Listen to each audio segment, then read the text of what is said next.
Loud. Turn this one off, my boy. 3 o'clock. Yo. That's radio. 3 o'clock. 3 o'clock. 2, 3 to 5. They going live. This radio. Turn it up. That's my favorite show. It's 3 o'clock. It's 3 o'clock.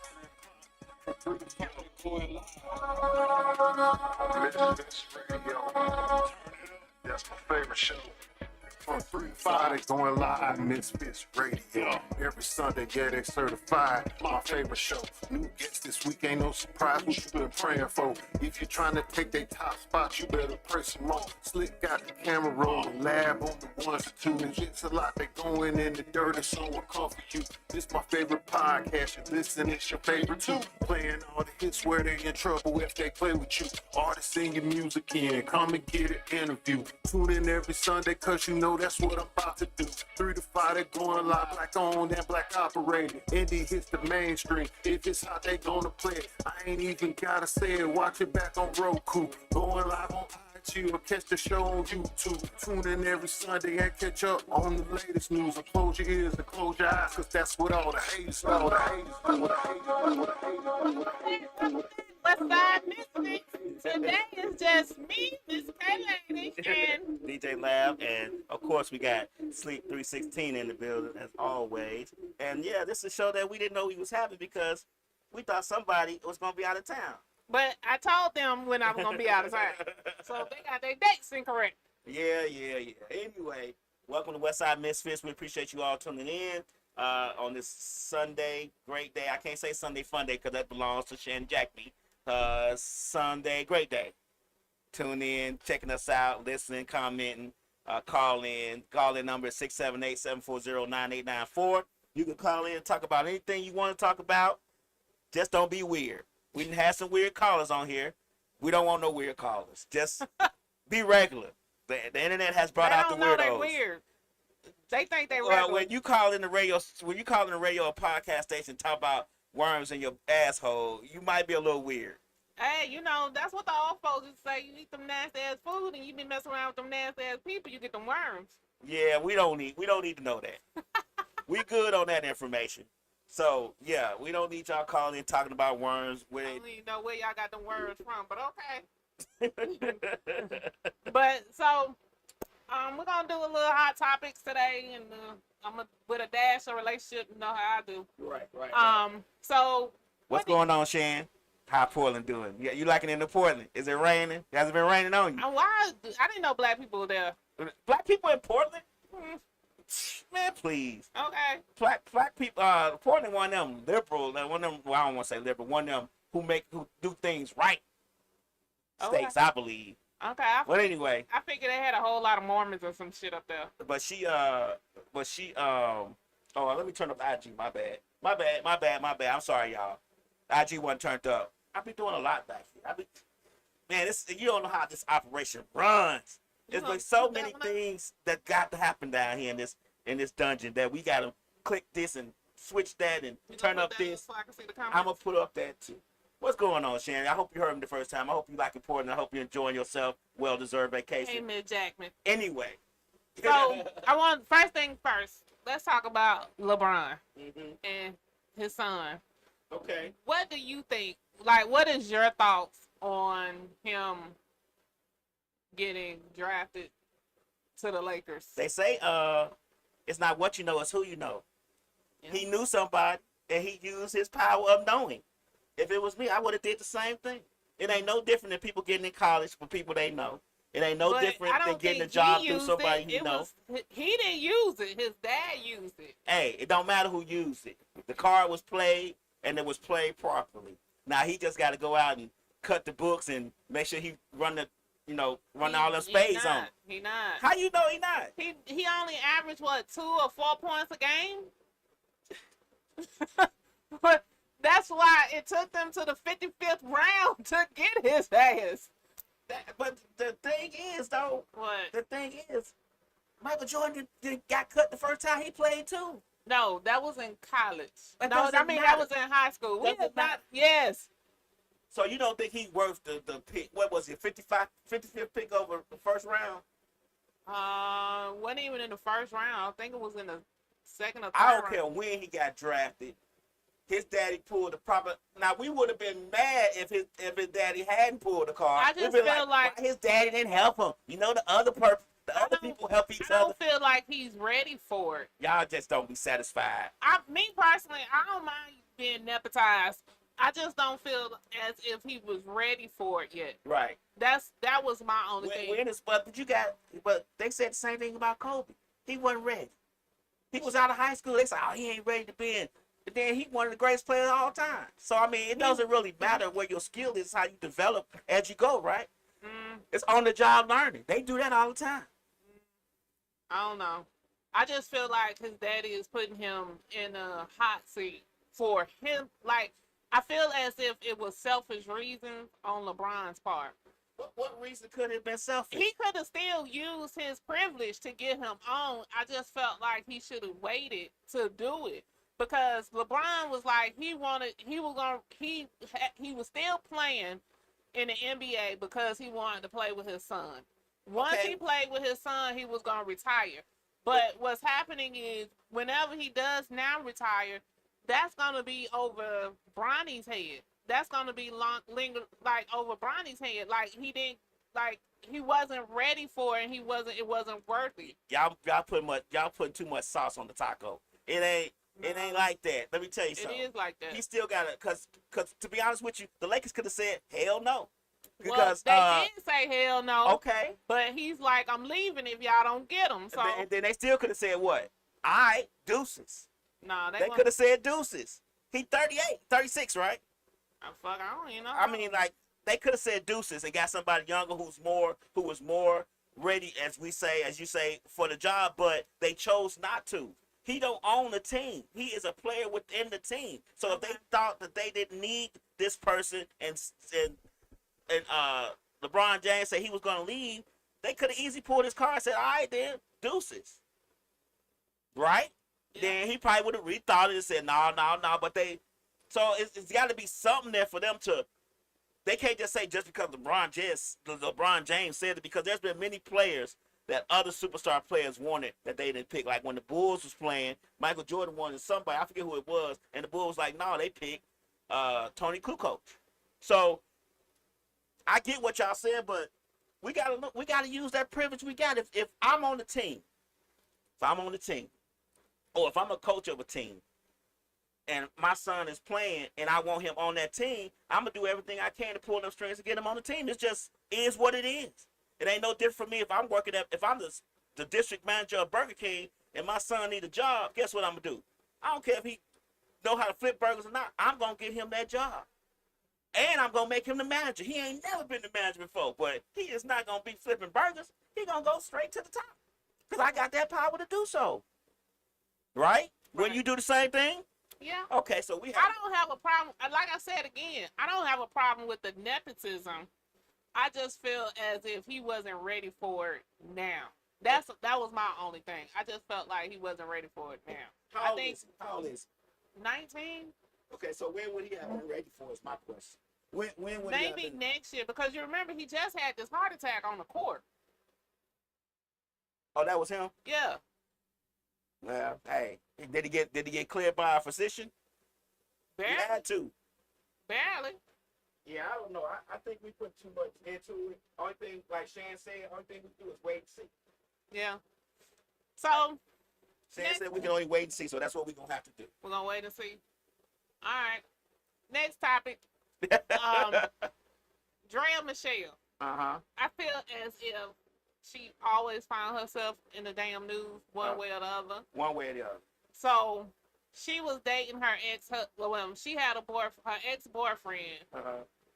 Prior to them breaking up, he had told her she could stay in the house, one in his house. Okay. So she been paying the rent on the house and all this stuff, fixing up the house.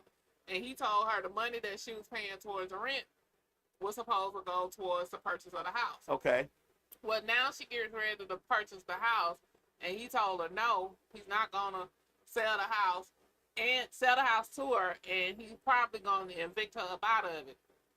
And so now she's suing him for a breach of contract, but they didn't have a written contract. It wasn't a written signed and notarized? Nope. Well, that's going to get thrown out of court. It was at all the door. verbal. And my thing was, like, how you flaunting this 23-year-old boy around and you don't get a contract with this man about this house? Like, men are petty as hell. Yeah. At some point, you should have knew this man was gonna put your ass up out of here. Especially now you don't have a baby by this NBA player. I would put her ass out while she was pregnant.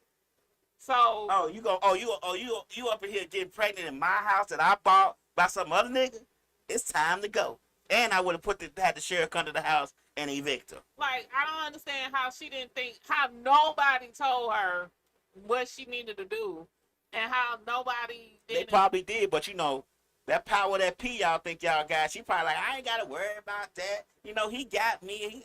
Whatever. You with a whole nother nigga. But she said that they did that while they were still together. They had that verbal contract. Right. And she's been staying there. Right. He agreed to sell her the house. She said at the beginning of this year. So this was before he found out she was pregnant. Well, she gonna just have to find her somewhere else to stay. Let her baby daddy find her a new That's place what to stay. I'm saying. Like, at this point, you need to go. So I guess she don't, like, because you remember her son and the baby daddy, Mhm. they about the same age. Right. So I guess the son be like, Ma, I want to live with this nigga. And so I don't know what she gonna do. But like you said, the court's gonna throw that shit way up out of there. Yeah, it's gone. It ain't gonna get past the door because they didn't have a written contract. Nothing was signed and notarized or any of that stuff. They didn't even have it written on a piece of tissue.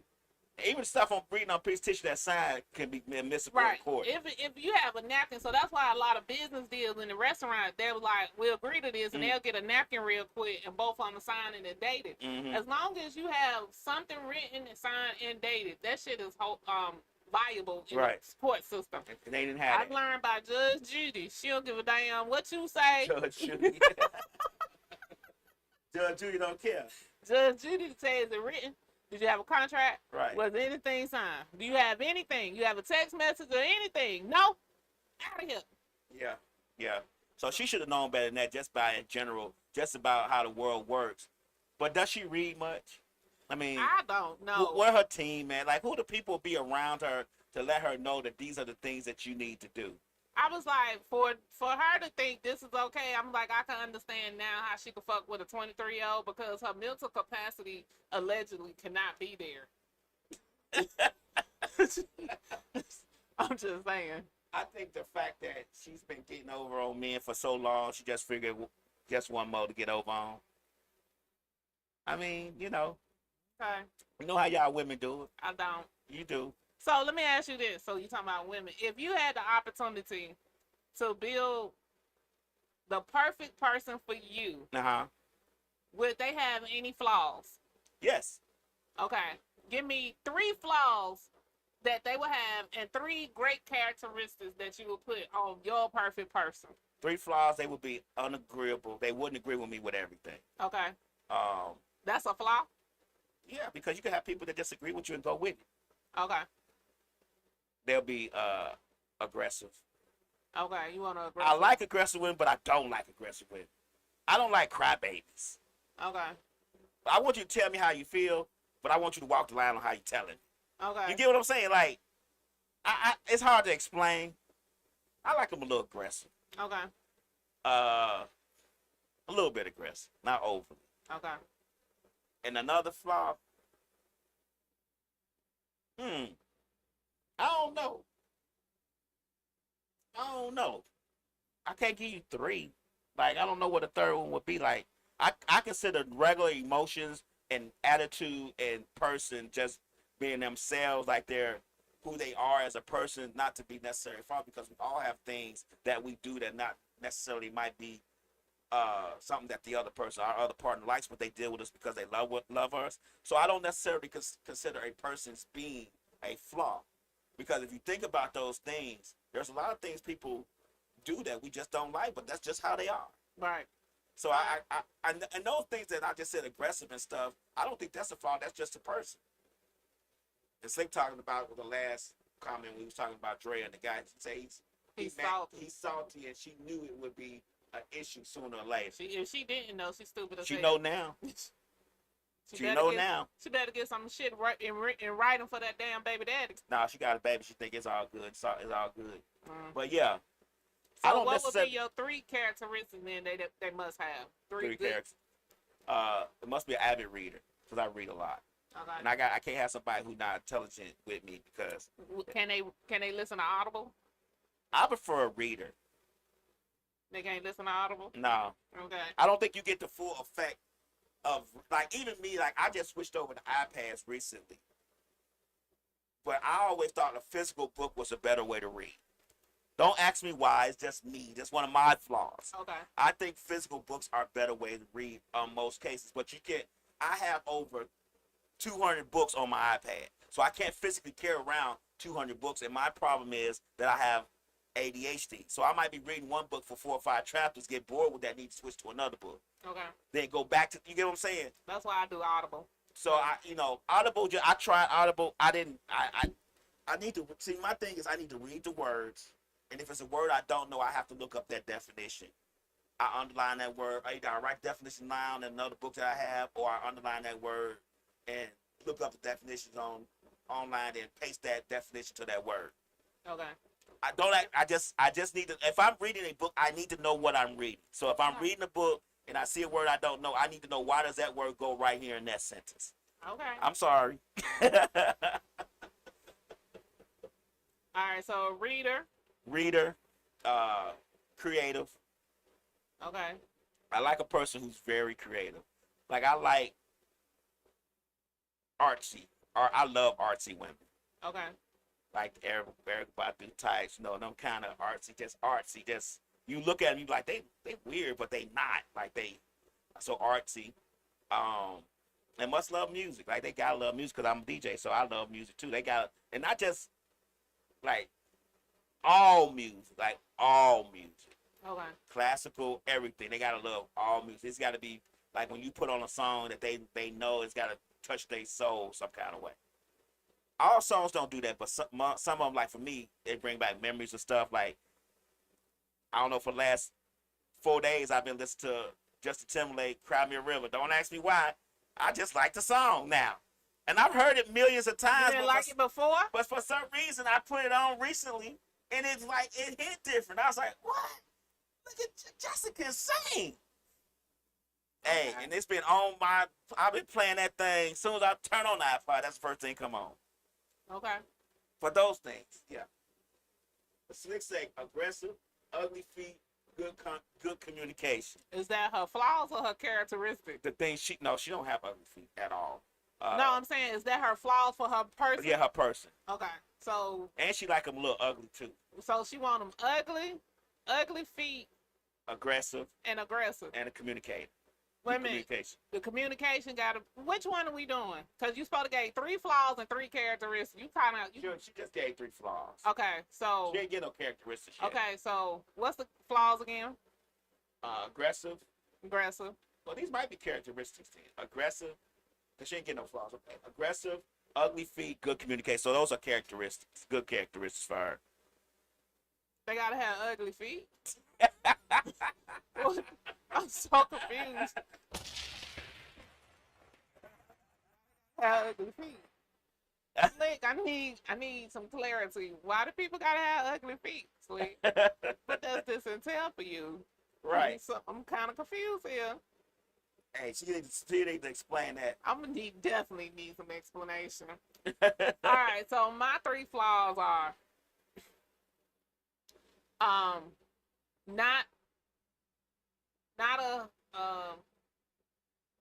not want to be under me all the time. Oh, Lord. That's a flaw because most people want that all the time, but then on the outside of that, I want them to be touchy feely. How they gonna touch and feel you if they ain't around you? They can do it when we are around. Okay. So when we are together, I want to be. You want to be up on you, touching you, rubbing on you. Yeah, loving me, hugging on me, just laying on you, like that. Okay. So, but I don't want to be around you 24/7. Okay. So I guess that's a flaw for most people. I get why I get that. People need their space a little bit to unwind and breathe. So how would you do that if you was married though? Go in separate rooms. Okay. Yeah. Sleep in separate rooms sometime too? No, we can't sleep in separate rooms. Can't sleep apart? No. Because so for me, when we start sleeping apart, that means that's the end of the shit. Oh, because so you want to be able to roll over in the middle of the night and get a little bit. Is that what you feel like? Yeah. Okay, I can get that. Yeah. So my second flaw is I don't know how to say it, but I need them to be a communicator, but understand my communication. Because, I be all over the place. So you need them to communicate well, but understand your non-communicate well. Well, yeah. Okay. Okay. All right. So what's the characteristics? Being able to adjust and be knowing that I'm crazy, but I'm okay. Okay. So you just you have to learn how to accept me, and then if it's something that you really don't like, then you just tell me and we'll work through it. Mm-hmm. But for the most part, you just know I'm a little toxic. Okay. Is that okay? But they need to know that you're a little toxic, but you with them. You good. Y'all good. Yeah. Okay. What's another? The third flaw, that one was kind of hard for me, but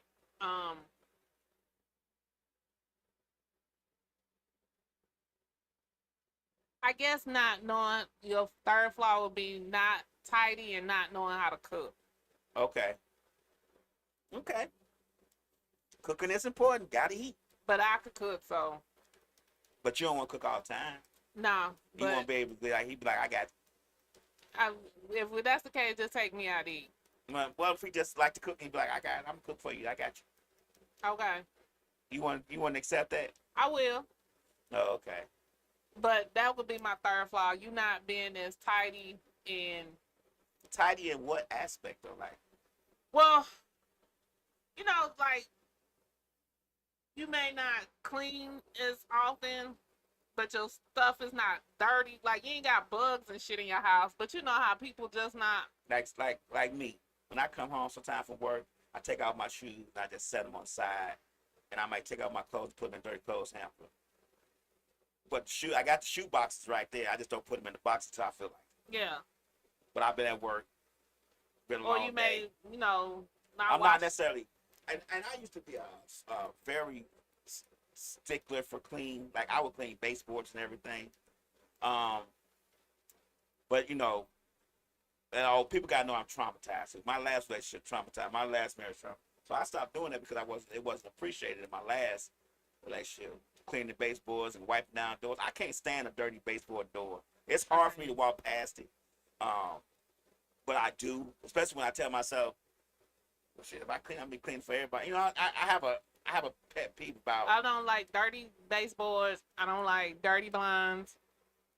I don't like that. But so my kids know how to clean. But I don't make up the bed when I get out of it. Oh, now the funny thing is, I don't sleep under my covers. Okay. So I don't have to make up my bed. Okay.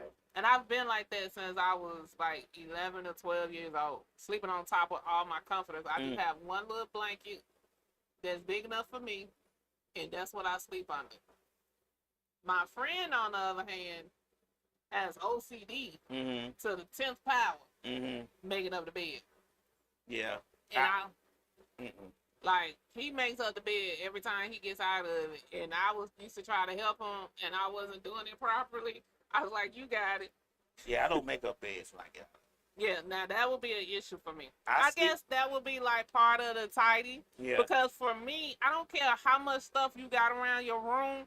If your bed is not made up, your room just looks junky. But if your bed is made up, you can have shit all the way around your room, but your room is not junky. But if that bed ain't made, that's a whole different thing. Now, when I get out of the bed, if I'm cleaning up my room, I will make up the bed if I'm cleaning up. But if I get out there in the morning on my way to work, I am not making that bed up. I'm going to come back home and I'm going to jump right back in it as it was, as it lay. It's just the way it is. Now, when I clean up, I clean up. I wipe down everything. I shine everything. whatever. But when I get out the bed to get ready for work, going to work in the morning, I'm gonna take a shower. I'm iron my clothes, t-shirts, drawers, socks, pants, shirt. I iron all that, and I'm going to go to work, shave, shit, shower, all that. I'm gonna do all that. But I'm not. The last thing on my mind is making up that bed when I get out of it. Okay.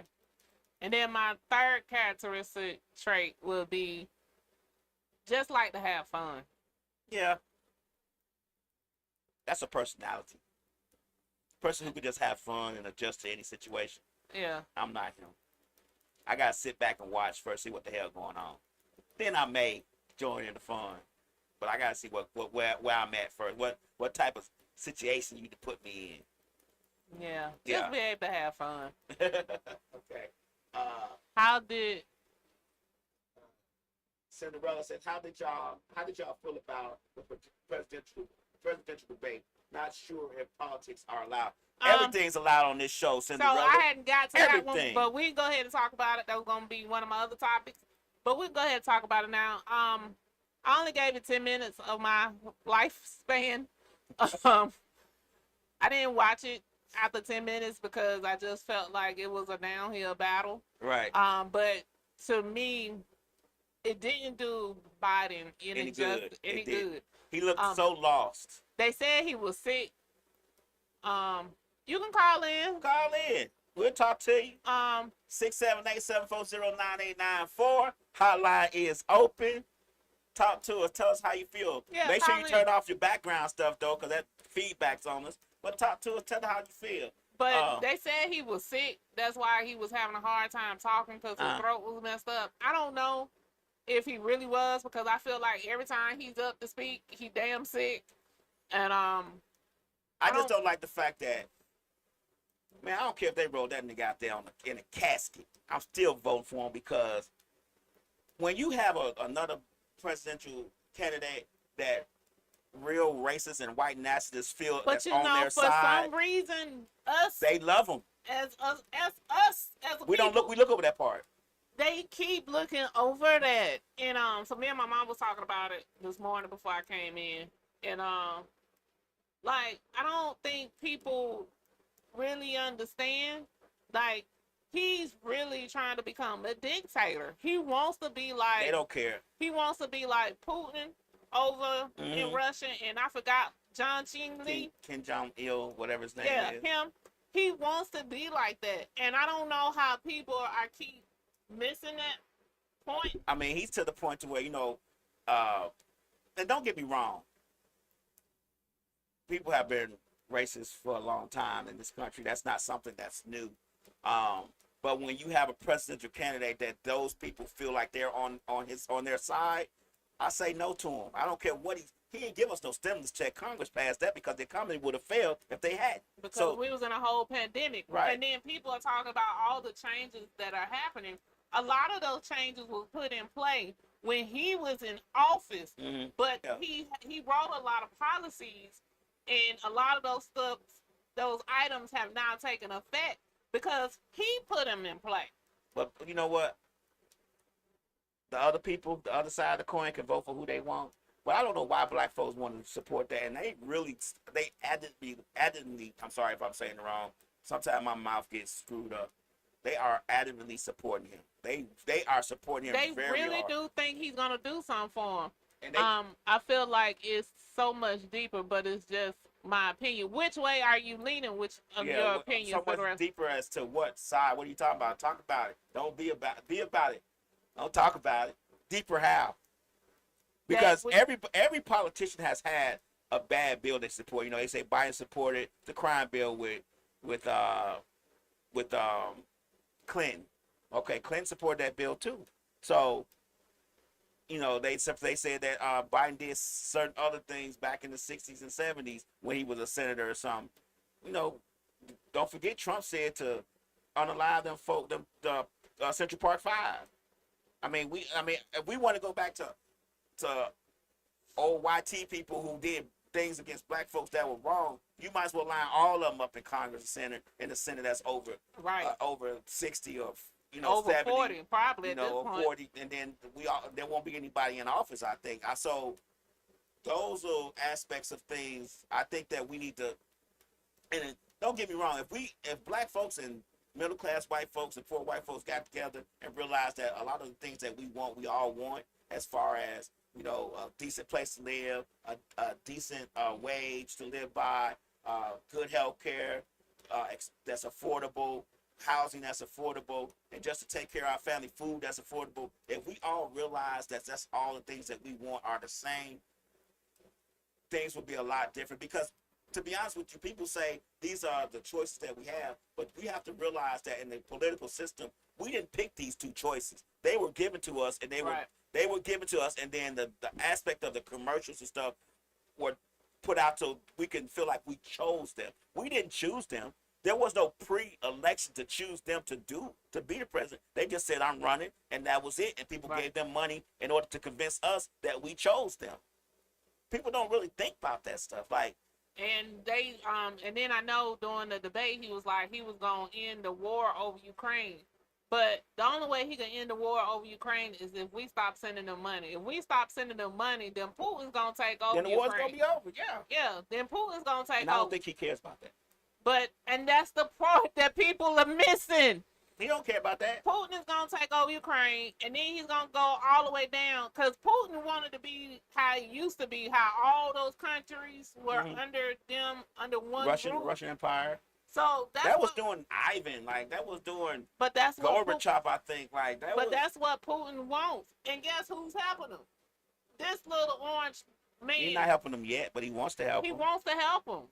And, and then what took me out was we should be mad because of the immigrants are taking the black jobs. What the fuck is a black job?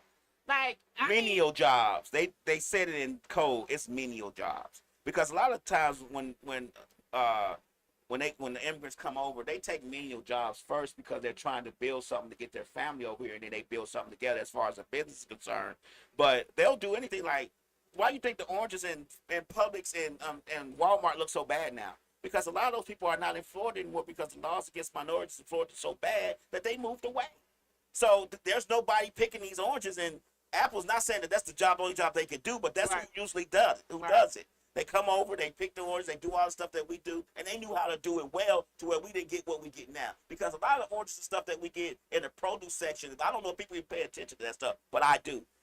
All the oranges and stuff that we get in the produce section are terrible. They always they already rotten. Well, most times you have to shoot craft to get a good bunch. I don't know about the oranges, but I can tell you about the rest of the damn fruit. That's what my Nigerian friends told me. There's a lot of jobs that. Yeah, go ahead. Answer that. WestSide MisFits, thanks for calling. This is Cinderella. Hey. I try to stay off of these things. I keep my opinion to myself, but y'all hitting on these stuff. So I'm like, all right, let me call. Well, go ahead. When you said the job part, when I went to Africa, I asked, it was this thing Africans don't like African Americans. And one of the things that came up was he said that we do the jobs y'all don't want to do. We go to the tire shop, we're at the gas station. Y'all don't want those jobs. He said that's why they feel like Black Americans are lazy. Not knowing, I guess, our background. But when he said that, I was just like, you're right. I don't know. Do I stop? Y'all should speak, or do I keep going? Keep going. Okay. So the deeper part on the presidential election, I think you hit on it a little bit when you were saying, if the people just realize they want the same thing, life would be better. Okay. I think it's so much to unpack, and it makes sense to me in my mind, even though it's just my opinion. I try to stay away from it, but fuck it. So I'm so sorry. It's hard for me to really unpack. Okay. So this is just my opinion. I know going in that I don't know everything. This is just my perception before anybody jumps down my throat. I think it's a bigger issue from the Black man, Black woman standpoint before we even get to a presidential election. Because if you really watch the whole election, what happened to me, what I saw was one candidate blatantly disrespected Putin and China in front of the entire country, and the other president, which let me go back, which was put us in a World War III, and the other president is going to make us fail economically. So those are our choices: to either go to World War III or fail economically as a people, right? So with Trump, the reason it's deeper to me is because every racist person in America is ready for him. Right. He's going to court. He's getting people out. I don't know if y'all remember, but during the Million Black Man March, every nuke in the country was pointed in that area. They was waiting on us, right? And we didn't do anything. We stood fast. We showed that was so much beautiful power. They don't talk about it no more, but that was beautiful power. And here you got these group of racists that can run in the White House and tear shit up, and they're getting let go from it. If you ever go to YouTube, sorry for the left story, but if you ever go to YouTube and look up 9-year-old white girl know how to shoot, you're gonna see a million videos on these white men sending a little girl to shoot camp. And And all the little girls are over here twerking. I was just about to say, And all if the this girls man are was to twerking. be president, we're so fucked. We are. We are extra fucked. Half of our community is in a jail cell right now. The other half, and I have nothing against the LGBT community, I fuck with them the hard way, but a lot of them are feminine like us. So I think it's an imbalance. And then I had to, like, you know, here goes my opinion, I had to really think about, like, what's the science behind this? Okay, we're connected to the world, right? We're connected to the universe. The birds migrate because they're connected. You know, sometimes whales get beached because they're connected to this magnet going on in the world. And I'm like, okay, I hear a lot of people saying that black men are acting like, excuse my language, bitches, and a lot of women are acting masculine. And I'm thinking to myself, well, maybe it's supposed to be that way, because if a man can, I'm sure a lot of men didn't get the feminine teachings when he was young. Y'all were just told to be strong, but in order to be centered, in order to have a yin and a yang, you need both. You need masculine and feminine. I think, you know, it's a story in Africa where it was a war going on between two villages. Right. And these women from both sides of the village was like, you know what, we're not fucking. True story. We're not fucking. We're not having no sex with our husband. And they ended the war. Oh, so wow. I'm like, you know, history repeats itself. Maybe the black woman is supposed to be masculine right now to let the man go heal and get in contact with his feminine side. I've been jumping into these lives and just listening, and I'm hearing men say, you know what, I just listened to this song today and it hit me different. I'm like, okay, well, if we can stop badgering these black men for a minute, Right. let's give them a fucking break. Think about it. We were interrupted. We were disrupted by a different culture. Every culture on the planet has been disrupted by one said race, right? Right. So what my right. ex have done to me, what he did to me, if we were back in those village times, probably not. So I can't be mad at him. There's Right. a disruption that happened to us, right? Oh, do I need to stop? Am I going too long? No. We'll let you know. Keep it going. All right, so there's this disruption that happened, and I feel like we need to let these men be feminine for a second so they can be centered and not the, excuse my language, the bitch-ass niggas making terrible decisions. Right. I mean the men who are really trying to get in their man. And then I think we need to segregate ourselves. The black people need to check them black people. Well, And I think let me ask you a question, though. Do you think that it's necessarily the black men having to be feminine, or the black men realizing their... I can't hear you. Let me turn on the switch to the home. Say it again. Can you hear me now? Can you hear me now? Can you hear me now? I'll ask it. No, never mind. I'll ask you on Instagram. Tell I'll ask on Instagram. I'm listening from two different phones. Can you hear me now? Okay, I can hear you now. Okay. Do you think it's necessarily the black men having to be feminine, or just realizing their feminine traits and realizing that connects them to the black woman in general? Because a lot of times what gets away from us is that the fact that we are all connected as far as black folks in general, and we don't want to, you know, we have women now saying it's sassy to express your emotions and do things like that. But at the same time, you want a man to express his emotions because that may be the way that he communicates with you better. So we can't have our cake and eat it too, or cake and eat us too. But we got to realize that a man exercising his feminine side is not necessarily him just acting feminine. It may be just him realizing that when you're hurting, he's hurting. That when you're going through something, he may be going through it too, and that he may need to adjust or whatever the case may be, whatever to reset himself so he can handle your what you're going to, and then be able to handle that he's going to go through it too. I heard some of it. I'm gonna try to respond to what I think you were saying. Okay. I don't think it's the it's the feminine energy he needs to heal to be centered, which I think women and men need to do it. Okay. But the war that's to come, we need y'all. We saying we don't, we saying independence, but when shit hit the fan, we gonna need y'all, right? Mm-hmm. And I don't think it's just a feminine trait for him to be centered, but I mean energetically, at the end of the day, a lot of these crimes are happening because of what? Emotions. A lot of bad decisions are happening because of what? Emotions. And being centered would help you think rationally and make logical, choices and decisions. And I'm not just saying, just him being, emotional because of X, Y, Z. Just because y'all are fucking tired. Mm-hmm. And Just like no one gave a black woman a break, nobody's giving black men a break. And I think it would take the woman to wave a white flag, because that is our energy. That is our strength. We nurture. Okay, But so we've had to become masculine for protection because of what we saw mama go through, what we saw aunties go through, what we went through. We tired too, but we're built for this shit. Like that, we're built for it. We just some strong-ass motherfuckers. Grandma told you how she walked through the snow 10 miles to make sure her kids had food, Right. whether daddy was there or not. okay, And I think it would take... let me ask you this. So I know you were saying the feminine and the masculine energy. Is it Right. like, I don't know how we got to somewhere along the lines, everything got coined feminine and masculine energy. I don't necessarily believe it's feminine and masculine. I think either you do it or you don't. And I think women may come off a little bit more aggressive, not necessarily masculine. But at what point do you believe that women, us black women, I'm going to say, because we've heard it from black men that other nationalities of women allow them to be emotionally and safe. When do you Correct. think black women are going to get it and start allowing them to be safe?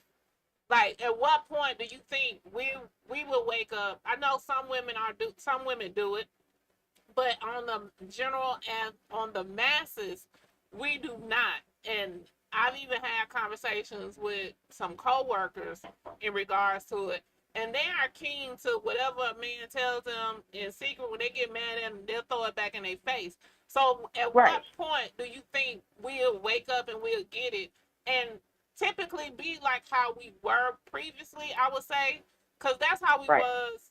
I hate to say it, but when we was in slavery, when we had the Jim Crow laws. So at what point do you think we would go back to supporting them that way and still keep our independence?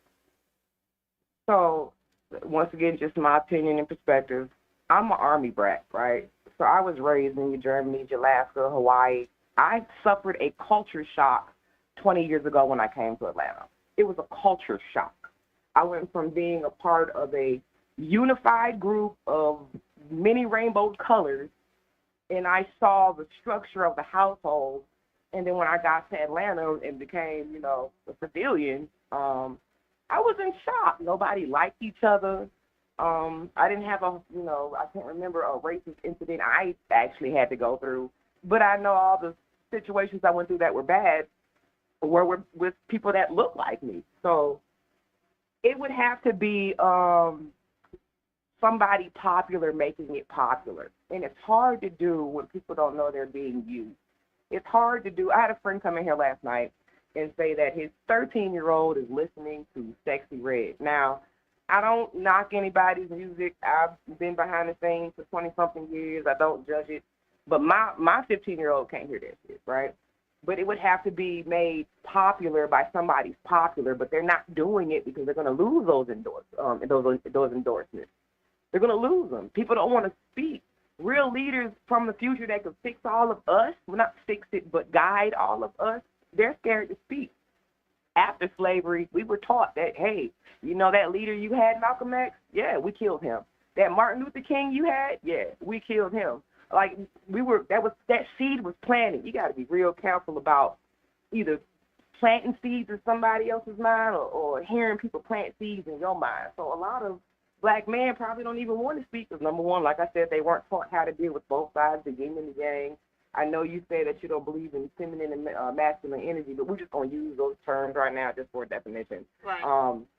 You're absolutely right. When I went to Hawaii and Polynesians, that man came first. It was a soft energy. She knew how to talk to him. We don't do that. We explode. But in our defense, it is hard to be that way when every time we turn on the television, we some hoes and bitches, we popping balloons to dictate our values, or you know, like the shit is crazy to me. I'm like, what the fuck? Am I in the? I swear to God, I feel like I'm in the wrong goddamn reality. I wish somebody would put that shit back. I'd rather go back to '95. This is crazy. But I mean, that's just what's happening. I hate that we feel like, you know, to me, I think we're being treated as the lowest form of living organism on the planet. Yes. Somebody was like, you know, I'm trying to formulate my words. I'm sorry, I'm just getting up. Somebody was like, well, how do you feel like that? I don't see that. I said, let me explain something to you. Willie Nelson sells out every show he goes to, but you have not heard one time when he's been promoted because he's on a different frequency. Right. So white people don't see the frequency of us when we see cop puts knee on black man's neck, he died, right? And then black men don't see, yeah, bitch, I want to fuck you and your friend. Oh, what's that new song? You made yourself a single mom. Now you a single mom. Like, nobody's, we're this shit is entertainment. Like, how is this entertainment? I don't know that song. I don't know that song. We not stopping none of this shit. And it's so crazy because I feel like black people are the strongest animal or human, whatever you want to call it. I think we're the strongest. I think the Indians have the spirit. I think white people are fearless. They're not scared of a goddamn thing. But I feel like we're the strongest. And, everybody got their thing. We're not doing anything. I'm clicking through these lives and we're talking about shoes, Kobe. I'm like, do you know Trump got a million white folks with their kids and guns? We ain't even got to wait for him to be elected. Exactly. Go to YouTube, it'll show you a lot. It's white girls pulling out guns over parking lot disputes. Right. Parking lot disputes. And we talking about LeBron right now? Right. Like, come on. Like, we should be scared. We should be terrified. And everybody should be willing to wave a white flag. So, I mean, I'm sorry I came on here. I'm over here boiling, not know what to say, half sleeping. Like, what the fuck is going on in this planet? Well, I can't be the only one seeing this shit. No, you're not. You're but not. You believe it or not, it's hard to get the masses to understand and know what's about to happen or know what's happening because they only see, like, the pandering, and for whatever reason, they are okay with being pandered to. Just like, when Trump came to Atlanta, he went to the Chick-fil-A over in the AU Center. Like, that shit should have never happened. Nobody should have been happy to see him. They should have served him and then got the hell on and continued. But that was on purpose, though. That was on purpose. But they were acting like they were excited. A lot of this stuff be staged. A lot of stuff be on purpose. You guys, tell that call him. And hey, I can't hear him. No, tell. She said she can't hear you. Tell her to turn back in the live. We appreciate your call, Cinderella, and we're gonna finish the discussion. But keep tuning into us every week and keep commenting, okay? Gotcha. Now, thank you so much, Cinderella, for calling in. We really appreciate that. We need more callers. We got a phone line.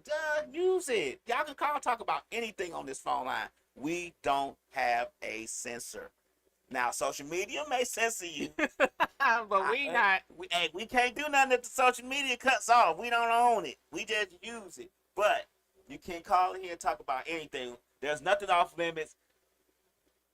Yeah, there's nothing off limits. Don't talk about no unalive folks too much. They'll cut you off for that. But we try to make sure that whatever you call and talk about is social media friendly. That's the problem that we have when it comes to censorship. I don't think a lot of people realize that when we do these lives and stuff like that, a lot of times it's not that we don't want to talk about things, it's that social media don't want us talking about it. Right. And we have to walk a fine line of things that we can talk about, because we could say one little thing and the live gets cut off and the video's gone.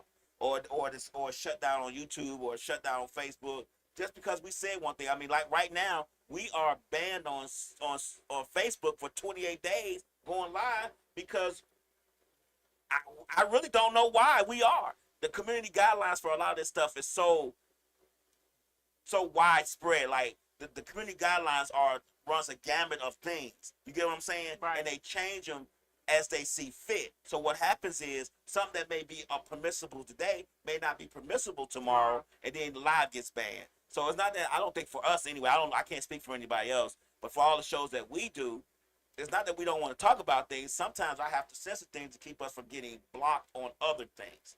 So that's what happens. But as far as the Chick-fil-A thing and Trump being at Chick-fil-A, you know, a lot of that stuff be staged. A lot of that stuff is just for show, so we can have a conversation about it. A lot of things he does is for us to talk about him. Do you think the barbershop incident was staged? Which barbershop incident? This week, you remember the black small businesses all met in Rocky's barbershop in Atlanta. You didn't see that? Was it recorded? Was it posted? Was the video made for it? Yes. That it was staged. So, but let me tell you something. Anything that's done, social media is done staged. It's like even us, we do things because we want to be seen on social media. So if they're not doing it because they say G's moving silence, right? Why would we need to know about that if they doing something? So he claims, the owner of the barbershop claims he didn't know it was for Trump. But I feel like he trying to clean some stuff up because he don't got the backlash, because he has Trump stickers on his barbershop for voting for Trump. Right. And then what's the that black man that's a huge Republican that don't nobody like. Damn. He showed up. Oh, I know who you're talking about. I know who you're talking about. When he showed up, they should have known at that point something else was going on. Right. So he claimed he didn't know, because when you watch the video, he does look surprised that Trump called in. And so he did look surprised. I mean, I could say Trump gonna call in and you'd be like, yeah, right. And then he does and you'd be like, oh, shit. So that's what I don't know, if he was surprised that Trump actually called in, or did he really not know? But when that black man, I cannot think of that. Well, let me ask you a question. Let me just ask a question. Let me throw a caveat. Okay. If you own a barbershop or hair salon, and I come to you and I say, hey, we want to have a meeting at your hair salon, what's the first thing you're going to say? Who coming? What it's about. Right. And he said he because knew. You don't want no bull crap at your barber, so at your salon, he right? claimed it was for a small black business. It was a small black business panel. Okay. So, and it was other black men in there that, you know, they was talking or whatever. Where it went sideways is when Trump called in and was talking his shit. Right. So that's where it went sideways. And he is saying now that he didn't know when he got asked about it that it was supposed to be for Trump. But my thing is, you're a Trump supporter. Right. It's easy to ask for forgiveness than permission. Right. So I guess he didn't know he was going to get the backlash from it. Because media will have you thinking that more black folks support Trump than normal. They will have you thinking that. Like, they will, all media will have you thinking that black folks, well, we're talking about mainstream media. Right. Not maybe us or anybody else, but they will have you thinking that as far as black folks is concerned, now there are black folks who are going to vote for Trump no matter what he does. But at the same time, and because I'm petty, you know I'm petty. I know. I want him, if black folks are going to vote for him, I want him to win in some sort of my mind, so he can do exactly what the fuck he's going to say he's going to do to us, and then we're going to have to, you know what I'm saying, learn a lesson. Because right now, we're not learning no lessons. We're not learning from the past. We're not reading up on this stuff. All we doing is saying, and we've had a lot of people here on this couch say, well, he gave us them stimmies. No, he did not. That's how come I know you don't know how the political system works. Right. Congress passed that. He signed it.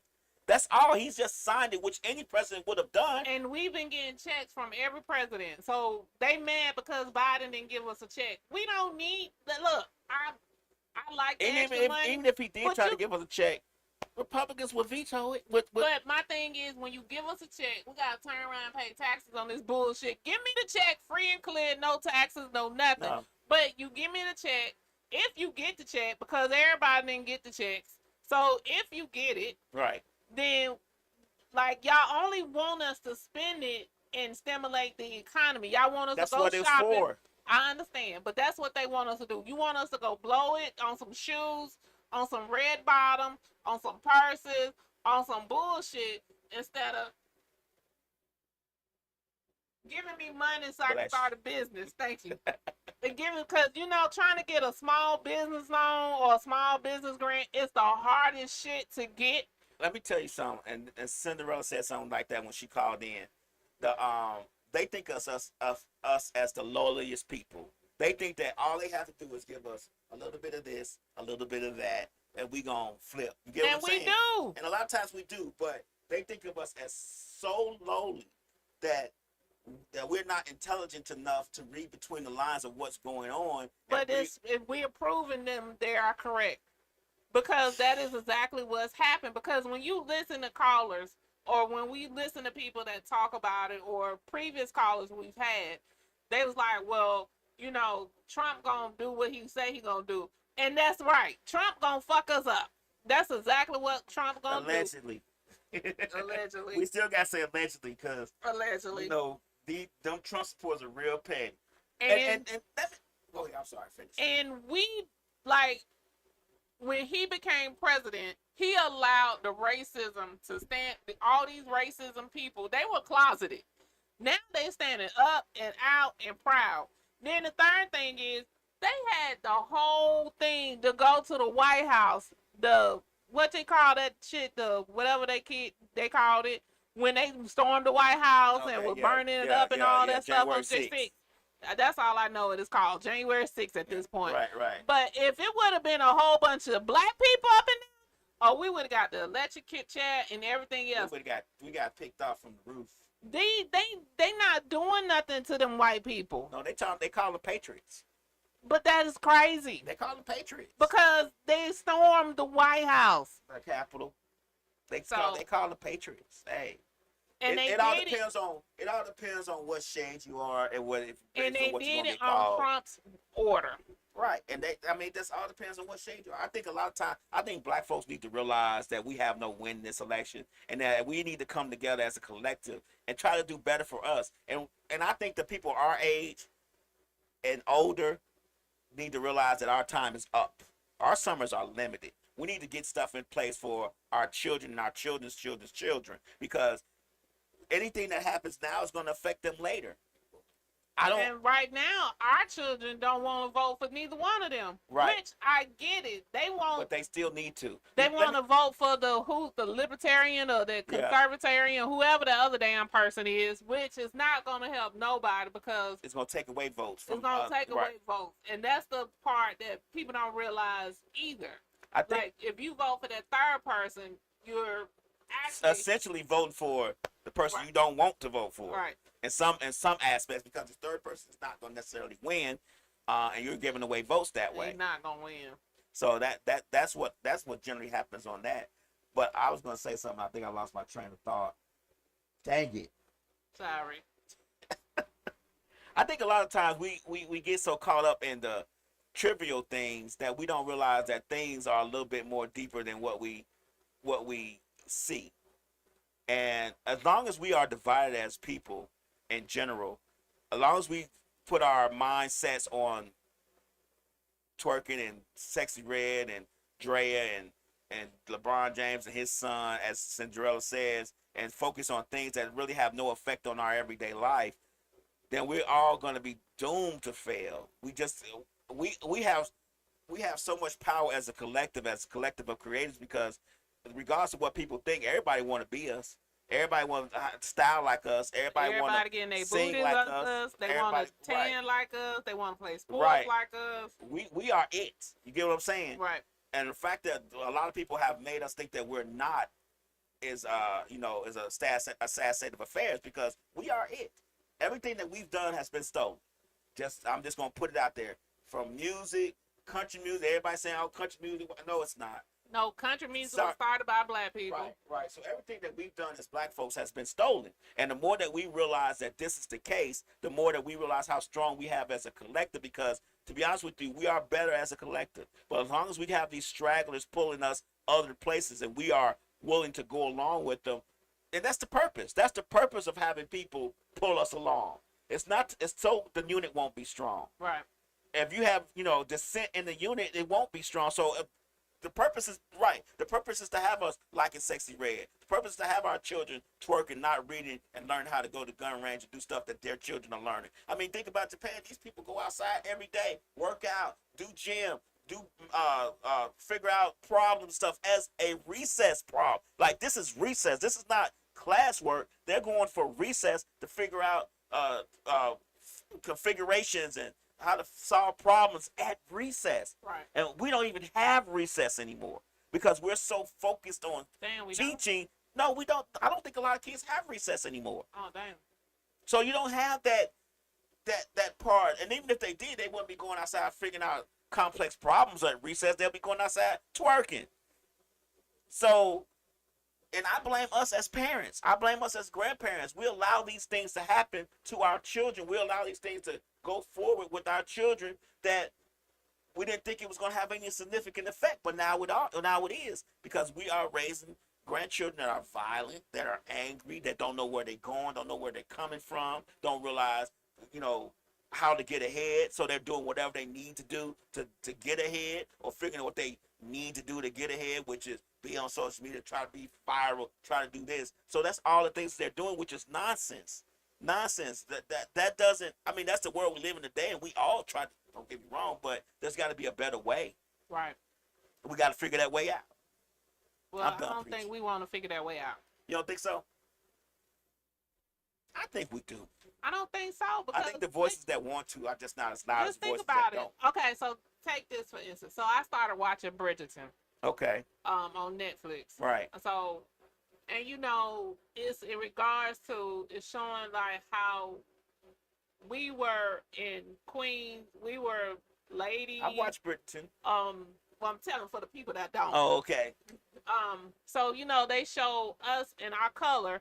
Mm-hmm. At one point in time, we used to be ladies. We were queens. We were in the power Mm-hmm. to do it. And along the lines, we didn't like it, or however the case may be, because people don't realize England is very racist as well. Oh, very, very. They're more racist, I believe, than we are, because they're racist and they have classism. So they Right. got both of them over Yeah, in England's England. very racist country. Yeah. Very, very. I mean, even down to their racism is blatant. Yes, very. Their racism is out front and center. And From the king on down to the police. yeah, so I was watching them, and I was just thinking back to, I was looking And at this them. is not allegedly. This is my opinion. And my opinion is that they are racist. Well, I've been told from black people that was raised over there Okay. that they are hugely. That's their perspective. They are very racist over there, and that's why they could stay in the United States versus going back home, Right. because our racism is tapered. Okay. Some people are closeted, some people are not, but their whole country is, and then they have the classism that goes along with it too. So if you're not the right color and you don't make the money, then you got a double whammy. Mm-hmm. But I was just looking at it, and because I've been trying to figure out why everybody watching Bridgerton. So I took this weekend and I started watching it, but I was sitting there watching it, and I was just remembering looking at them, looking at the women and the men that were dressed nice, and not all of them were the housemaids or the butlers or Right. whatever. Lords and ladies. Yeah, some of us were really in power at some point, but they didn't like that. Yeah, I mean that happened here. I don't know how many people read books, but after the Reconstruction age, we had a lot of black folks that were senators and stuff, especially in North Carolina, where Yeah. slave trade started. First ships landed. they had a lot of black folks in power as far as senators and congressmen back after Reconstruction, after slavery was ended. But they started promoting this thing where, you know, the black senators were getting bribes and doing things that weren't necessary, and so that's how they got them out of office. And they started doing the Jim Crow stuff where you couldn't, you know. So we had it at one point, but once you see that somebody that you generally don't let you had in chains doing better than what you said that they could do as far as intelligent wise, you start figuring out ways how to put them back in their place per se. Yeah. You get what I'm saying? And that's what I was finna say. They have this thing where they trying to, like, even now, just like for Trump to say we should be mad that they're taking the black job. We don't want them jobs. I mean, some people may need them right, so they could get a check, and not all them jobs don't pay back. Some of them jobs still do pay decent from whatever you can do and based on your education level. But everybody don't want to be a bricklayer no more because we have the opportunities now that we didn't. Back in the day, we didn't have no choice. Those were our only options: to work at the gas station, to be a bricklayer, to work on a railroad, to be in the cotton fields. Those were our only options, especially for the women, because they didn't want us to vote. They didn't want us to read. They didn't want us to do nothing but take care of our husbands and have kids. And maybe that's why some of the women don't want to go back to how they think they supposed to be, because they have the mis idea of what that was. But do you not think that they don't want to go back to it, but most of them are voting for Republicans, and the Republicans are trying to put y'all back and try to put women back in barefoot and pregnant. That's what they want. They did it because they took away Roe versus Wade. So shit. They want y'all to be barefoot and pregnant. They want y'all to be barefoot and pregnant and not have jobs. That's why the whole attack on DEI program, diversity and inclusion programs, because they don't want us getting jobs. They think that's why they started this whole program of if you got hired through the diversity and inclusion program, it's because you're not qualified. And that's not true. Even if I might get hired through diversity and inclusion, I still have to go to school and learn something to do this job. Right. They're not just giving me the job as I walk past the front doors of the building and they go, hey, we want to hire you. And I can't read. That's not what's happening. And then they took away affirmative action at school. So all they try to take away all that. Let me tell you something. Anything that has anything to do with women and minorities getting ahead, they want to get rid of that. And we are letting them do it because we are too slow to realize that they are trying to get rid of us. We are supporting this crap. I'm telling you, they want us to be into indentured servitude. And y'all need to look that up if y'all don't. If I'm surprised that y'all don't know what it is. Sharecropping and indentured servitude. That's what they want us to be about. And if we don't get ourselves together, that's exactly what's going to happen. All these black folks voting for Trump and all that, that's exactly where y'all going to be. And all I'm going to say is I told you so. Because you got to know better to be better. Yeah, but I got a passport, so I'm going to get the hell on. They going to block you from travel. I got a passport, so I'm going to get the hell on. They're going to say, don't come to England with that shit. I ain't going to go to England. Shit, I'll go over to Dubai somewhere. I ain't going to go to England. But it's crazy what's our times. That's what's happening. So another topic. So we had Georgia to pass all these different bills, right? That starts Monday. Okay. Starts tomorrow. I can't even keep up. I was waiting for it to drop, and I read all of them, and most of them don't help us at all. Okay, of course. But one of the bills that they did was to try to help the moratorium on property taxes, because property taxes had gotten out of hand. Okay. And then they put in where these landlords can't ask for 3 times the rent anymore. So, but they didn't tap it and say they can only ask for 1. They just said they can't ask for 3. So guess what they're doing? They asked for 2 times the rent. Right. Like, y'all didn't help this scenario. Right. They asked for 2 times, right? 2 times or 2.5 times. But they getting right up to the line. So but they stupid too. I mean, actually, landlords are stupid. They are retarded. To ask for 3 times the rent on a property that you're not able to rent because the rent is already so high, it's stupid as hell to me. I mean, it's really. I mean, if any landlords are listening, you're dumb.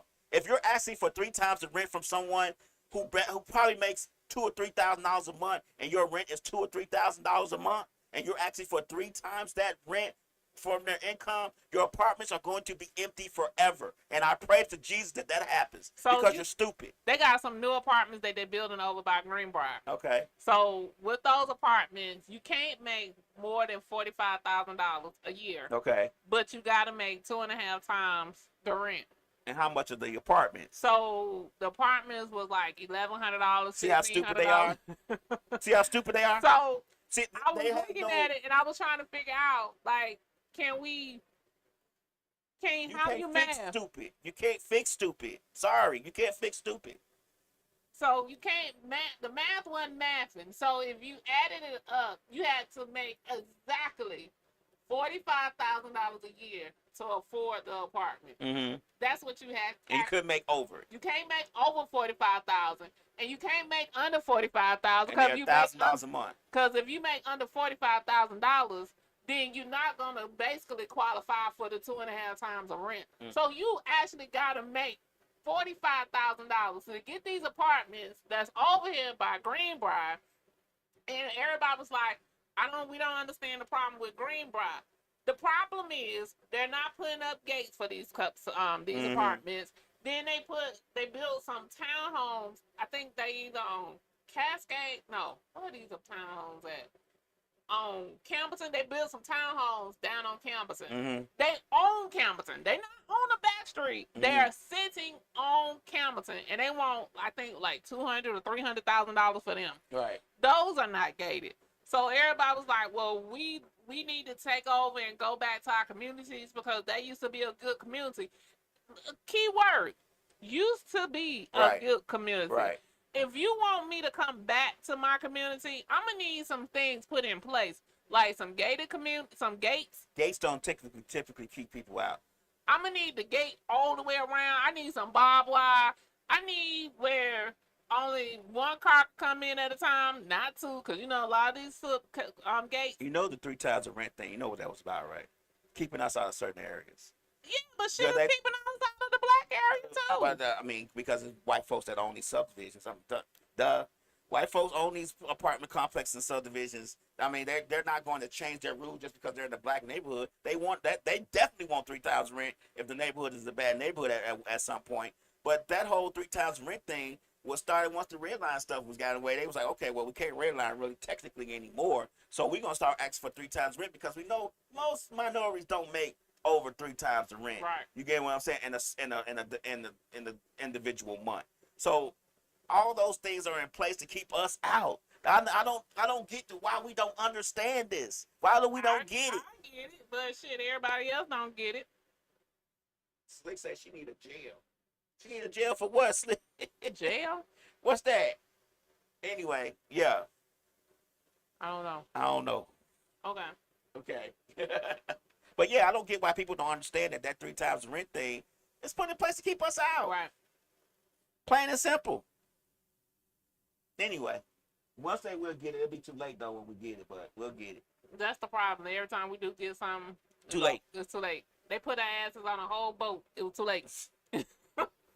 Some of that was our fault too. Anyway, again, it was too late. Some of that was our fault. So that is what's happening in the political world aspect, and these investors, these corporations are coming in buying up everything where you can't even go buy a house now. Yeah. Like your only option is to rent. So I did see. And who you think that's in place for? It ain't for us. No. Who you think renting isn't, like, not owning property is in place for? Oh, for us. All right, exactly. They want us to rent forever. Yeah, and I seen last weekend. I had seen it was a builder who's building houses, and because the interest rates are so high, and it's becoming more and more difficult for people to get qualified, he's not allowing investors to come in and buy his property.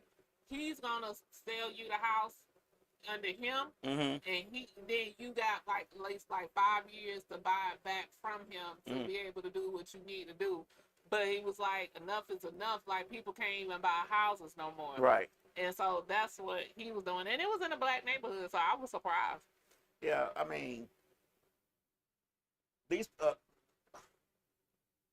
Let me say something to black folks. all you black folks in these areas like the West Side and stuff like that, go pay your grandmama taxes. Go pay your grandmama West taxes side, on them houses, East East South Side, all that. Go pay your grandmama taxes. Grandma and granddaddy work hard for that house. They left it to y'all. Pay them taxes, because that's how a lot of these houses get got, by being sold on the tax app every Tuesday, Yep. or every other, however the county or city does it, every other Tuesday. Go pay them taxes, man. Y'all own the house, pay the taxes. Exactly. So they won't come swoop you up and kick you out and tear it down and build something else that you can't afford to live in that area anymore. Yep. And yes, that is right, Slick. It is a lot of rental only properties that are being built. Right. The builders are building them. They're building the properties to be rental only. They're not even letting the investors come in and buy them either. Right. People just like everybody want to rent, or everybody renting. So They built, like that's right. They built whole subdivisions like that. yeah, it's a lot. It's about 10 of them, I think, in the Atlanta metro area now. But you know what? I think the city government needs to regulate that. They not. Let me tell you something. They don't. We get so mad at investors and all that stuff, and we should be. And it was a. But our own government don't do anything to it help was us. It was a House representative. She was at the stage. She's been fighting that for the longest. And she shouldn't have to. And she's been trying to get them to regulate this, and they won't do it. Exactly. But she's the only person that's speaking up. And again, the problem that we have is we don't stay as a collective, because she ain't the only black person. So if all the black people in all the different districts went up to the Capitol and was like, enough is enough, then they would do something about it. But greed takes over when you have that thing. They all say we want to fight for the American people. No, you don't. You don't care about the American people. You care about your next check, where it's coming from, and who it's coming from. You don't care about the American people one bit, because if you did, a lot of the stuff that you do, you wouldn't do. Just being 100% out of all this stuff that you guys would do. Like, I'm going to give you that good example. On that bill where they can't ask for 3 times the rent, they would say you only can ask for 1 time in fine print. You only can ask for 1 time or 1.5 times the rent. That's it. That's the law. But they didn't do that. Why? Because they knew that if you don't say 3 times, they're going to say 3.25 times. They knew that they were trying to make everybody happy. right. Instead of just making the people who put you in office happy. That's what we don't realize, that most of these politicians are bought and paid for. They are. The judges, prosecutors, police, senators, congressmen, mayor, aldermen, councilmen, all are bought and paid for. So all this stuff that you guys think that they're going to do great for you, they'll do it great for you if the person that's paying them tell them they need to do that. Right. And we don't realize that. And I'm tired of talking about, I'm tired of seeing how stupid we act as American people in general. We don't get it. And we deserve whatever we get. We deserve it. All of it. Well, we're going to get it. Right. All right. So, let's go to the relationship side of the Okay, world. let's go back to that. Take A little bit lighter subject. Because I get all boiled up inside about this kind of stuff. All boiled up. Okay, go ahead. So, do you think, and it's gonna go back to that feminine, masculine energy thing that Cinderella was talking about earlier. Do you think that is the problem now in relationships, like people having relationships? And then I'm gonna do part 2 to that. The feminine and masculine, no. So you don't think that's part of the issues now with people coming together? No. You think it's social media? Social media. Social media. I think social media is such a prevalent part of everybody's lives that they tell them they need to think this. I'm going to give you a good example. Before social media, how many people were saying, my man needs to pay for everything in the house? How many women were actually thinking that way before social media? Because I don't know, because I kind of met some people when social media started popping. So, but I knew some people that thought like that. that the man should pay for everything in the house before social media. Yeah. Those As many as you hear now, Huh? a lot of them.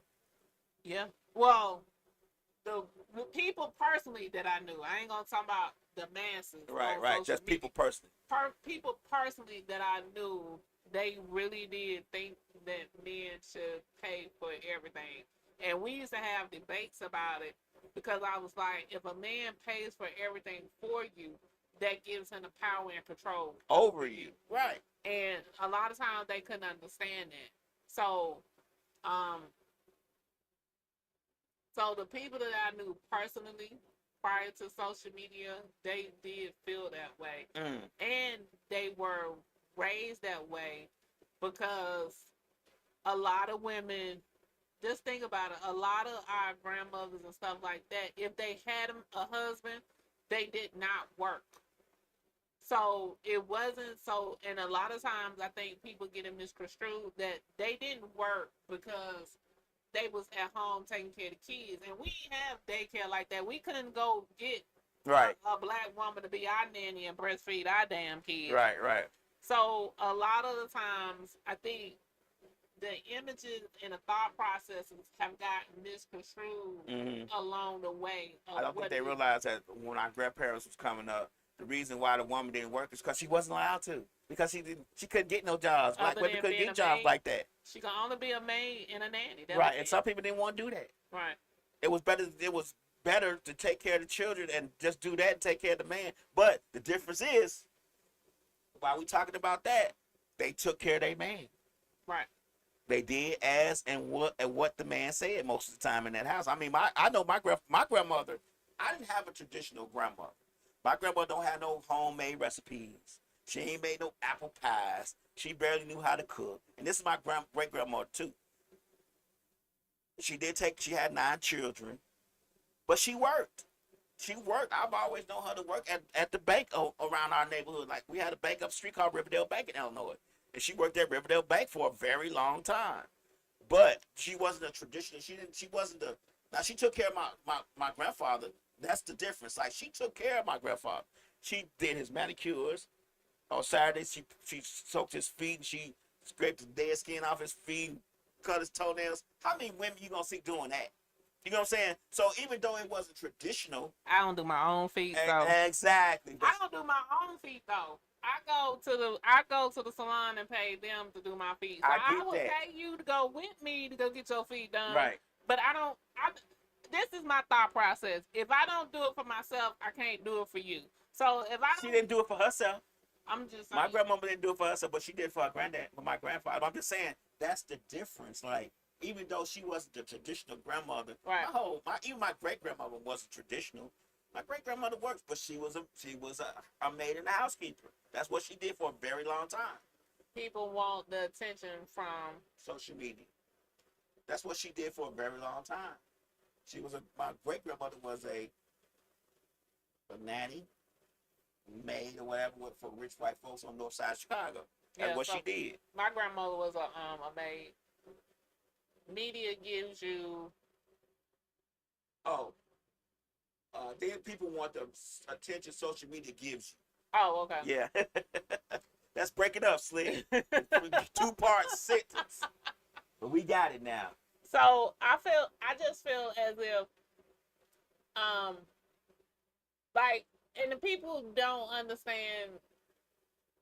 I think that's why a lot of women are the way they are, because they were raised that they knew their grandfather was cheating, or their grandfather had a whole bunch of families or kids or whatever the case may be. Some people think that they grandmothers or maybe mothers didn't choose the life that they wanted or didn't do anything, and they sometimes they feel like they're beneath them because they didn't go get an education or whatever the case may be, or they didn't do what they wanted with their dreams. Like they may have gotten an education but didn't do anything, with them. And I think that's kind of like why now we as a people and the women have gotten away from, like you're saying, because like even now they be throwing the word submissive out. Most people don't even know what submissive is. They think that means you're supposed to bow down and kiss your man's feet, but that's not what that really means. But because it's not even in wedding nuptials anymore. What? Love, honor, and obey. That's not even in current wedding nuptials. It depends on the pastor. Oh, okay. It depends on the pastor. Okay. It depends on who's pastoring, who's officiating your wedding. Okay. it can be, and some people will write their own vows. Right. Okay. So, but it all depends on that. Okay. But and then even the word obey, people take that and they go all the way left with it.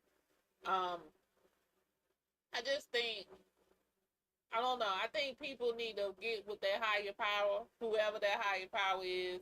If it's the Buddha man, if it's Jesus man, if it's another man, if it's you, I think people need to go back to reading their higher power and connecting with that higher power, and then understanding what it is, because everybody thinks all like relationships is one size fit all. And we've talked about it enough. Right. Like what you like and what I like are two totally different things. Right. But I think, and everybody thinks that because they look at, like you said, social media so much, they have this idea of these fairy tale relationships. And they're not. Like, relationships are hard work. Friendships are hard work.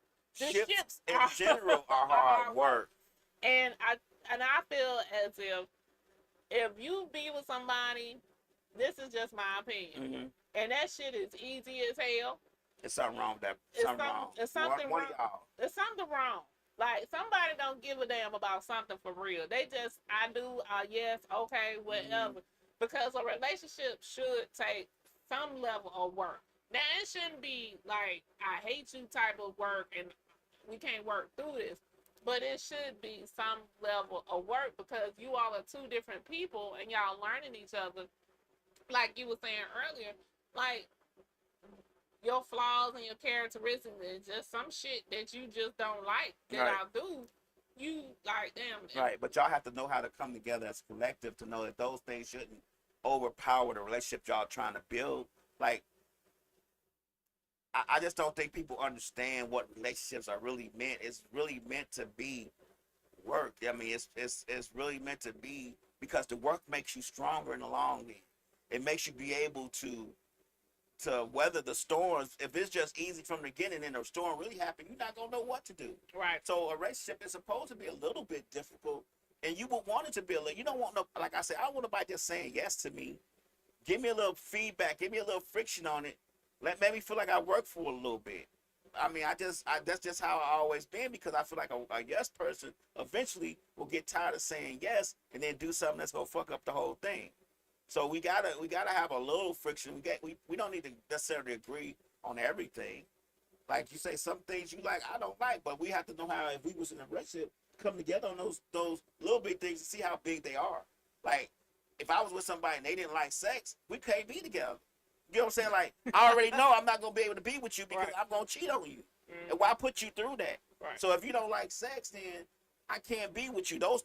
Some things are just automatic that you don't even need to waste nobody's time with, because you know you're going to fuck up or they going to fuck up. Like, if I didn't like sex, somebody with me, and I was like, I don't get down like that. If I ain't like giving head or something, and she was like, well, I like head. I was like, well, I don't like that shit. I got to expect that she's probably going to cheat on me if that's what she likes. Right. So if that's the problem, then we probably shouldn't be together. So let me ask you this. After a time, do you feel, after you've been with somebody, do you feel as if the chemistry your attraction to this person goes away after you've been with this person for a long time, or the things like the characteristics of them make you change your ideas of them after a time? Which one? I don't think it's necessarily that you don't like the person. I think what happens general time is that the person stops being the person that you've been with, or somebody else is taking your interest. That could happen too. But generally, like we've been together for 10 or 15 years, and will you still be attracted to them? I'm always going to be attracted to that person. Okay. It's just that if what got me and her together, if we used to talk or read books or whatever the case may be, and we're not doing that anymore, then that's gonna be that might be a problem. Like, if I hate to go back to sex, but sex is very big to me. If we used to have sex a lot and we don't do that anymore, that's gonna be a problem. It's not necessarily that I'm not attracted to you anymore. So it'll be the characteristics or the traits of that person. Right. Like with my ex-wife, I mean, even up to the point that we, you know, that I got married and left and all that other stuff, started and filed for divorce. I still was attracted to her because she was my wife. We had been married for 25 years, but I wasn't attracted to who she was as a person. You get what I'm saying? Like, physical attraction, okay, but who she was as a person, like, she just changed over the years. But we were married young, and we were married at 17, 18 years old. So by 40, 42, she probably was gonna change. She started feeling like she missed out on shit, like being young and married and going to school and working and all that stuff. It was a lot on our plates, but we made it happen. So she felt like she was missing out on something. So her whole demeanor changed. Her whole way of being changed. Where she was all about me and the family and the kids, she started being about her and outside and going out and going to the clubs and meeting people and all this other stuff. Well, that wasn't the case at first. So let me ask you this question. See, I came with my questions today. Do you believe that when you, in our big ass age, do you still believe in girlfriend, boyfriend? Do I At our big ass age. guess it's in the terminology. It still means the same thing if y'all not married. So okay, this is where I'm going. So should you only really commit to somebody when you feel as if you would want to marry this person? No. Why? Commit how? Like, we exclusive? Yeah, I think you should commit if y'all been together for a year or so. Yeah, you gonna commit. Who wants to be out here just having sex with everybody? Like, because you're trying to build to that point. I think that's where the misconception comes in. You're trying to build to that point. But everybody thinks when you don't, like, everybody want to have sex with a whole bunch of people. That's not necessarily what happens. So I'm saying, should you only commit to this person when you know you're ready to actually be a husband and I'm ready to be a wife? No. You feel like you should commit prior to that? Because there's a courting stage to marriage. If we are courting, we need to feel like how it feels to be exclusive, how it feels to be around each other 15, 16 hours a day. We need to feel that, because if we're not, then how are we going to know how it's going to be when we get married? But you missing my question. Okay, what's the question? I'm asking you, when you feel that you're ready to be a husband, and I'm already committed. So you feel like so I know you don't want to be married again, but just go with my scenario. Okay. So if today was a day, do you feel like you could be married, you could be a husband again? Yes. Okay, so whoever you connect with, then you're already knowing you ready to be their husband. Right. So, but what if they're knowing they're not ready to be a wife? Okay, we'll have that conversation with us. So would you still commit to this person? I'm already committed. How you already committed? I'm not finna just change up because she's not ready to get married. So you committed out the gate? No, not out the gate, but at some point, at our big age, we gotta realize that we can't just be out here willy-nilly and freestyling. We gotta commit to something in order to build something. You can't have a sturdy house if you don't have a solid foundation, and the foundation part is the commitment part. And what builds up around that foundation, within that household, is what y'all do together until the point that y'all get married. People don't realize that you gotta start with a foundation. You can't just say, "Oh, he's not gonna marry me. Fuck that. I'm back on the market." It don't work that way. Some people are ready sooner than other people are ready. It's just, we all, like I tell people all the time, regardless of how people feel and what they say, you carry trauma with you all the time. You do. Because it teaches you what you don't want and what you will accept. Right. So, if he know that last time he got, or you or the woman knows last time she got married quick, she gonna wait a little bit and then fail. She gonna wait a little bit of time now. You know what I'm saying? She gonna wait a little bit. She ain't gonna get married a year in. She gonna maybe wait 2 years because that second year is when he start tripping. I think so. For me, I feel as if at my big ass age, and maybe I feel a little bit different because I was married before and you had your views like I'm mine. Okay. But I feel as if now when I could fully commit to somebody, like our next step should be we gonna be living together. Right. Test that out. That's my. I agree. So when I commit, we already knowing as long as we can live together, y'all can get married. We can get married. But I don't want to fully commit to somebody if you don't have that same understanding as well. But y'all already doing the commitment type shit. You're not doing commitment type shit. Okay. Just because you have, see, I think this is the problem. First of all, just because you have sex with somebody don't mean you committed to them. If you have nasty, unbridled sex, it does. I don't know what that means. Let me break it down to you like fractions. I feel as if, and this is how women get themselves so caught up in different situations because they feel like if they don't have sex with somebody, then they automatically with this person. That's not necessarily I don't think. true. I think more men think that than women. Do you? Women are. I think, and I'm just gonna be 100% honest. This is my opinion. I think that women are stronger sexually when it comes to sex. Women will not snap when they know that you've been with somebody else. Men can't handle it. Yeah. We can't handle it because our vision, and all men can say that they can handle it. I don't give a damn. From the street nigga to the guy in the corporate office, they can't handle it because their vision start thinking about all the shit you done did with that person. And you may not have done nothing but lay down for 2 seconds, keep stuck it in, nutted, and y'all got back up. But we ain't gonna think like that. We gonna think, oh, he done flipped her over. He done put one leg up. He done choked her a little bit. He done nutted all on her. We gonna be thinking all the worst stuff possible, and that may not have even happened. But that's just how we think. We can't handle that part. I mean, I think me myself personally, all the women I've met, I think more women are more G about sex than men are. Okay. I think women can have sex with you and then forget your name quicker than men could. We're gonna be calling you, especially if it's good, and see what's up. Women ain't gonna call you no more. Yeah. Okay. I'm That's just saying. What that's right? I think she doing too many. Slick, you doing too many things, baby. It's what when men cheat. It is what it is when men cheat. It is what it is. Okay. I guess that's what she said. Like, she ain't finna trip about it, but she gonna go get even with it. Because that thought process is most men cheat. And that's not true. I think we all cheat. I think men and women cheat equally. I don't think so. I believe so. I don't think so. It's just that men's cheating is so publicized and so put out there on the platter for everyone to see, and men cheat to where they can't get away with it. They don't have any. If they cheat, the person they cheat with may or may not go with it. Whereas women, the person they cheat with, he gonna go with it. He ain't gonna worry about, cause he fucking. So he not gonna worry. He not finna fuck up that fuck. So when he see your nigga, he gonna dap your nigga up. He gonna talk to him. He gonna see what's up with him. He gonna do all that all the time. He know he's still fucking the girl.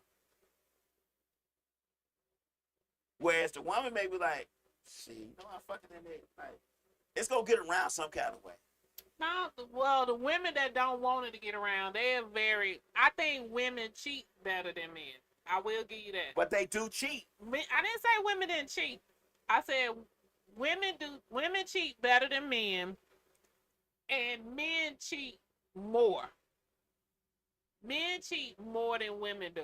I think it's an even kill. I don't think so, because a lot of times when women cheat, it's one, because they not getting satisfied sexually, or they missing their emotional connection, and then it goes down that way. Those are lies. Those are lies. What's Women a cheat lie? just because they want to fuck somebody. I don't think so. Lie. Now, if they want to do that, for the lie. most part,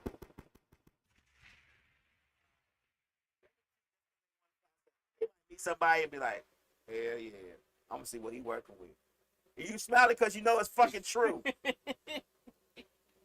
You smile it because you know it's true. I don't think all women. Oh, nah, it's not all women. Majority of the women don't cheat for those reasons, though. Uh-huh. Majority of the women cheat because they missing something in their relationship at home. They either. Slick say so. Women cheat because of men. Nope. Women cheat because they want to cheat. I think women cheat because they're missing something. I'm gonna say 90% of the women cheat because they either missing emotionally or sexually satisfaction. Well, all the women I knew that I was dating cheated because they wanted to fuck somebody. That's not necessary. You could not been giving them what you thought they were needing. Another dick? No. I don't have two. No. I have one. No. Just in your mind, you may have thought you was doing everything they wanted, but you may have not been. Nah. Yes. Nah. Jesus gonna have to come down here and say, you know what, you wasn't doing it right. That is the problem with men too. Nah, I know for me, and as a matter of fact, you put 5 women in living with me in a relationship, all and not have no bullshit with it. All 5 of them motherfuckers gonna be like, hell yeah, that nigga was the truth, cause I am the fucking truth. Oh, okay. Period. When it comes to relationship, I'm right. all about my fucking woman and what she fucking wants. Okay. Period. I don't care what Okay. nobody says. The only thing she could have did to me is said, you know, I want another dick. And I would have been like, we can't be together. So they not going to say that. Okay. That's the only, I do every fucking thing. Just because you do everything. I fuck on key. Doesn't mean I you eat give coochie on key. That doesn't mean Well, what else could they have won? You may not been there emotionally. I was. You not, because you can't even have a conversation with you now. That's after the trauma. But before the trauma, we were very conversational. Okay. Talk, laugh, have a good Yeah. Okay. I need to show you video. I need to have a back down memory lane video segment. Back down memory lane. But yeah, I'm that nigga that every woman wants to be with. All right. Only thing it is that I'm not tall, so I'm not gonna be their type. I'm not tall enough. My bank account is low, and I ain't muscular. Whatever the type the woman has, the outside appearance is not gonna be what they want. That's the only reason they gonna bust the balloon. Have you watched that show before? I've watched that shit for 2 seconds. It was corny. But that is what I watch it. I've watched it. But people really do think like this. That is also the problem with dating and trying to get a connection with somebody. Because those people's thought process is like for real. Yeah. Like, I was watching the show the other day, and the guy did come out there looking corny as hell in his outfit. He looked like he was going to come into America. So all the girls was like, they didn't really like his outfit, which I didn't like his outfit either. So if he would have stepped to me, I wouldn't, because I just know how I dress, and you dressing like this, it's not gonna work. Okay. And his name was Moan. Moan? Yeah. So then he tried to be like sexual with his name, and that was a turn off.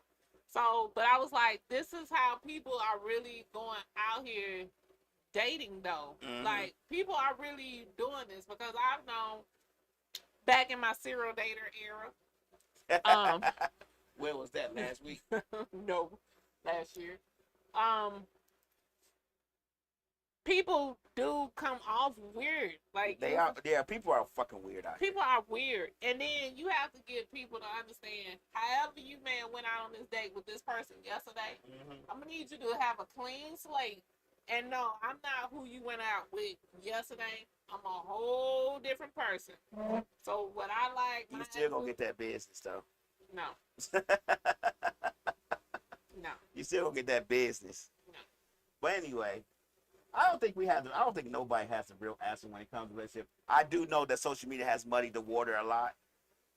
Yeah. Maybe it's not as much as I think, but social media has muddied the water a lot. I think social media has muddied the waters.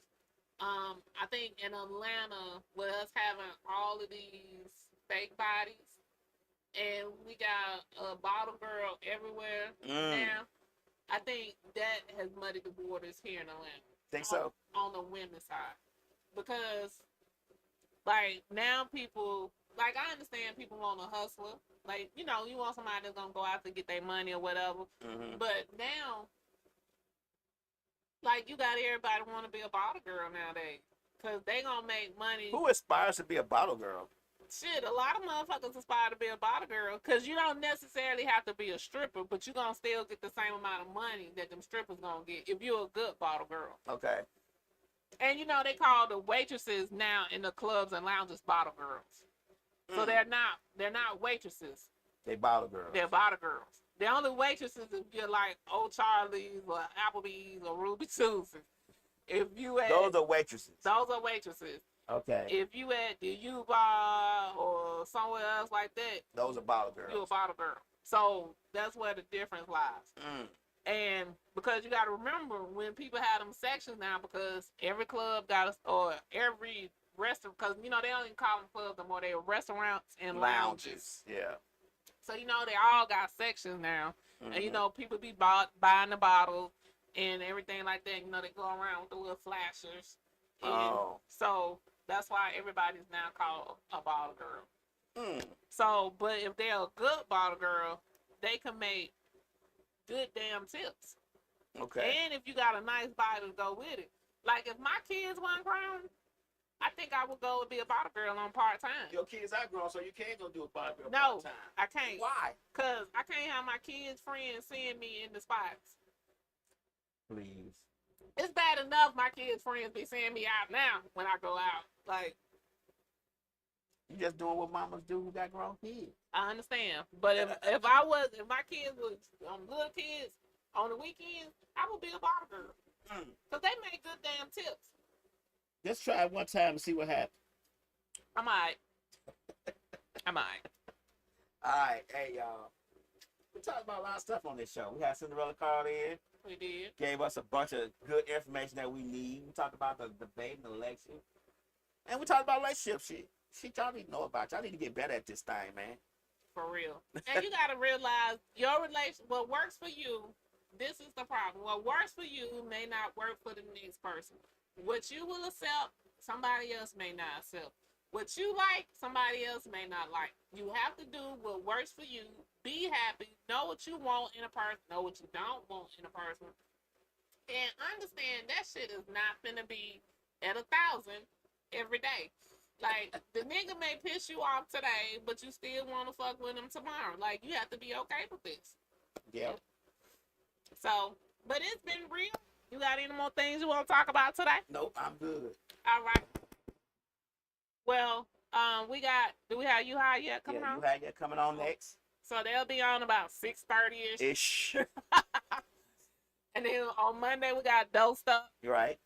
We Wednesday, got Misfits of Comedy, then on Thursday we got Mr. Short Dollar Pooh, Changing Lives. Changing Lives. And then on Friday we got Miscommunication. Uh-huh. Saturdays we don't got nothing. Nope. And then Sunday then we do Sunday- it all again. We do it all again. All right, So- y'all. See y'all next. Well, I won't. I will not see y'all next Sunday. I will see y'all the following Sunday. It was supposed to be this Sunday, but hey. And I will tell y'all about my trip and what I saw, what I didn't see, some food places, and all that good stuff. So I'll see y'all on the 14th for me.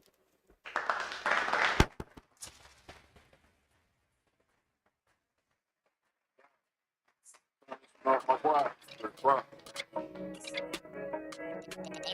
yeah. Yeah, radio. 3 o'clock, 3 o'clock. MisFits Radio. That's my favorite show. 3 o'clock, 3 o'clock. MisFits Radio.